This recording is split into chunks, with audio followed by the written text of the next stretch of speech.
السلام علیکم ورحمۃ اللہ وبرکاتہ۔ وعلیکم السلام ورحمۃ اللہ وبرکاتہ۔ بھائی احمد خان بول رہا ہوں لاہور سے۔ احمد خان، یہ ایک ویڈیو آئی ہے سوشل میڈیا پہ چل رہی ہے، مجھے بھی کسی نے اسپیشلی بھیجی ہے جی۔ اس میں ایک یہودی عالم یعقوب نام بتایا جا رہا ہے، حاخام ریاض سعودی عرب میں آیا ہوا ہے۔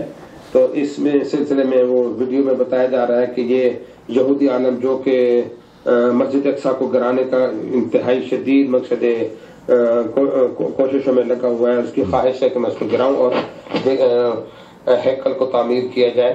تو یہ اس کا آنا، یہ ویڈیو میں بتا رہے ہیں کہ یہودیوں کا آنا سعودی عرب میں عام ہوتا جا رہا ہے اور یہ مستقبل میں آنے والے خدشات کو جنم دے رہا ہے۔ اور اس میں اب اسرائیلیوں کا آنا جو کہ ناممکنات میں سے تھا وہ سعودی میں ہو رہا ہے، جو آنے والے حالات کا پیش خیمہ دے رہا ہے۔ تو اس کی ذرا حقیقت بتا دیں۔ بالکل بتاؤں گا، بالکل اللہ کو جزائے خیر دے۔ آمین آمین۔ وعلیکم السلام ورحمۃ اللہ وبرکاتہ۔ احمد خان صاحب لاہور سے۔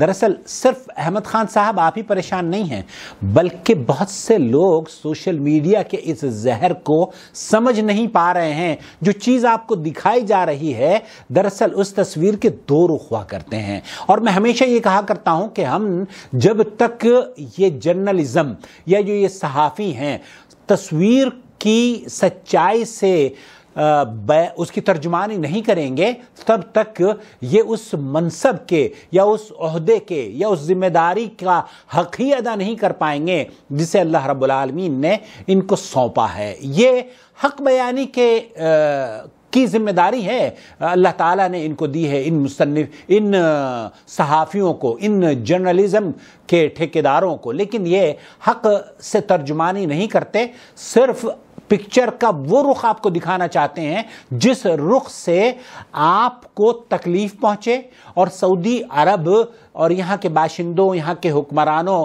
اور یہاں کی سیاست سے آپ کو دور کیا جائے، کراہیت پیدا کی جائے شعوری طور پر یا غیر شعوری طور پر۔ اس کا دراصل مجھے آپ اگر اس ویڈیو میں اخیر تک دیکھیں گے تو میں آپ کو ایک قصہ بتانا چاہتا ہوں، ایک کہانی بتانا چاہتا ہوں، اور اس کہانی کے بعد آپ کے سوال کا جواب اور وہ مختصر سی ویڈیو بھی میں آپ کی خدمت میں پیش کروں گا۔ جدہ میں ایک اخبار نکلتا تھا اردو نیوز، اس اخبار میں ایک خاتون کی تصویر یا اسٹوری چھپی فل پیج پہ، اور وہ خاتون دراصل ایک ملک سے اس کا تعلق تھا۔ میں اس ملک کا نام نہیں لوں گا تاکہ اس ملک کے دیکھنے والے یہ نہ سمجھیں کہ عاقل صاحب ہمارے ملک کو بدنام کرنا چاہتے ہیں۔ بہرحال وہ خاتون ہماری ہندوستانی پاکستانی بہنوں کی بہن تھی، وہ پارک میں بیٹھ کر کپڑے بیچا کرتی تھی اور اپنے بچوں کا پیٹ پالا کرتی تھی۔ اردو نیوز نے اس کی تصویر شائع کری کہ یہ میری بیوی، اس کے شوہر کا یہ ڈائلاگ اس پر لگایا کہ یہ میری بیوی بہت ہمت والی ہے، ٹائم بم ہے اور پختہ خاتون ہے۔ اس نے جس طرز پر یہ کام کر رہی ہے اس طرز پر جدہ کے اندر 150 لوگوں کو خود کفیل کر دیا ہے۔ کیا ہوتا ہے کہ جو کھیل کے جہاں پر پارک ہوتے ہیں نا، بچے یہاں سعودی عرب میں شام کو بچوں کو لے کر جاتا ہے، ہمارے ملکوں میں بھی ہوتا ہے پارک، اور وہاں پر بہت سی خواتین کپڑے لے کر بیٹھ جاتی ہیں، جو کہ کوئی کپڑا بیچ رہا ہے، کوئی آئس کریم بیچ رہا ہے، کوئی چائے بیچ رہا ہے۔ تو یہ خاتون وہاں پر کپڑے بیچتی تھیں، اور خاصا ان کا اچھا خاصا بڑا میں نے بھی دیکھا ہے، وہاں بچوں کو میں لے کر جاتا تھا، بلکہ ان کی ویڈیو بھی میں نے ایک زمانے میں بنائی تھی۔ تو اس طرز پر انہوں نے اس اردو داں طبقے کی خواتین کے لیے ایک راہ نکالی کہ آپ اگر گھر میں نہ بیٹھ کر جو اپنا کاروبار کرنا چاہتے ہیں، وہ پارک میں جہاں بچے لے کر آتی ہیں عورتیں، وہاں کچھ کپڑے لے کر بیٹھ جائیں، وہ خواتین بچوں کو کھلانے آتی ہیں اور آپ ان کے ساتھ تجارت کریں، ان کو کپڑے بیچ دیں۔ تو کپڑوں کی تجارت کے ذریعے اس نے 150 خاندان کو خود کفیل بنا دیا تھا۔ اب یہ ایک ایسا پیغام تھا جو کہ اردو نیوز میں پورے صفحے پر شائع ہوا کہ اس خاتون نے ایک ایسا کام کیا ہے جس کی نظیر نہیں ملتی۔ یہ وہ صحافی ہیں جس صحافی نے اس خوبصورت پارک کی تصویر کو مزید خوبصورت کرنے کی کوشش کری اور ایک اچھا پیغام دیا، لیکن اگر یہی تصویر جو اس اخبار میں چھپی تھی میں اس کو اس طرز پر بنانا چاہتا تو کیا بنا نہیں سکتا تھا؟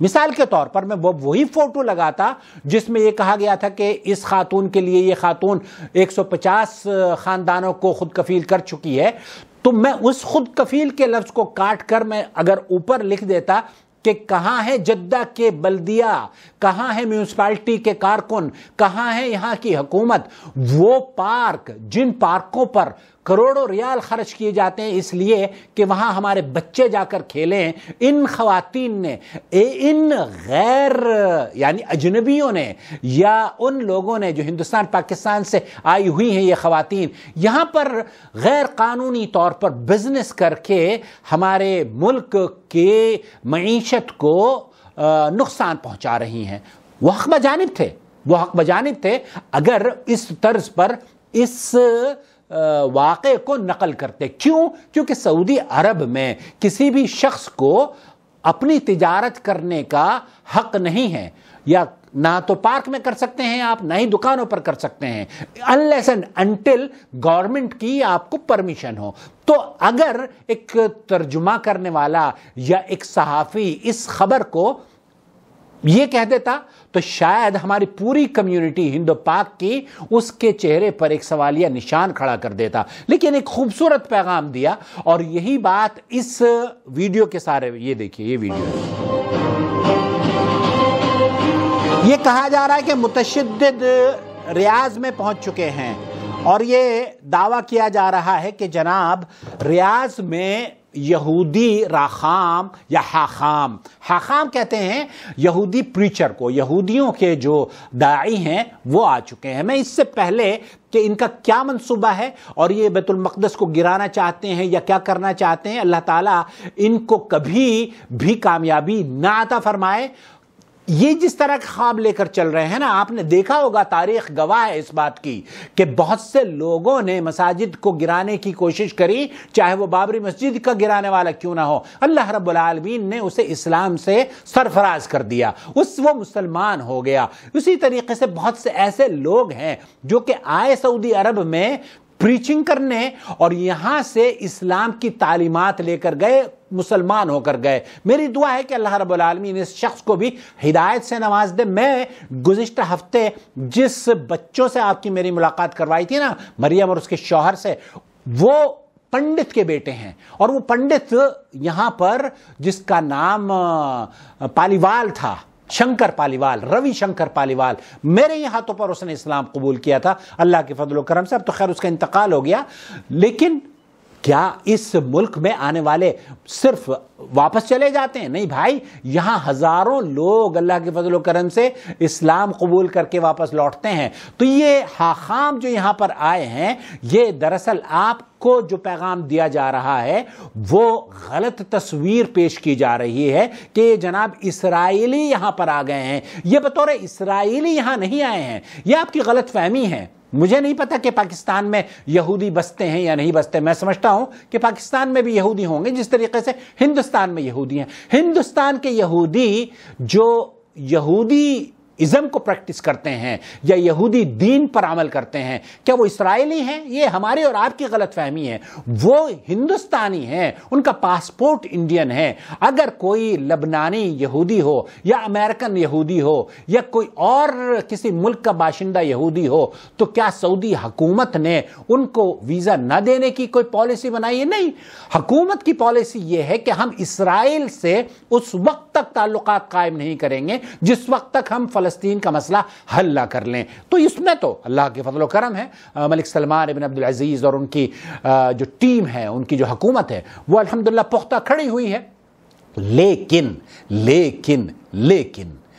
یہ جو حاخام آیا ہے، جسے آپ کہہ رہے ہیں کہ وہ ابو ناصر کے ساتھ ریاض شہر میں گھوم رہا ہے، دراصل وہ اسرائیلی پاسپورٹ پر نہیں آیا۔ اور اگر ایک شخص اسرائیلی پاسپورٹ پر نہیں آتا، انڈین، پاکستانی، یونائٹڈ عرب اماراتس، دبئی، قطر یا یونائٹڈ اسٹیٹ آف امریکہ یا یونائٹڈ کنگڈم یا برازیل کا پاسپورٹ لے کر آتا ہے اور سعودی عرب کے پاس جاتا ہے کہ جناب مجھے آپ کے ملک میں جانا ہے، وزٹ کرنی ہے، تو کیا سعودی عرب اس کو ریجیکٹ کرے گی؟ نہیں.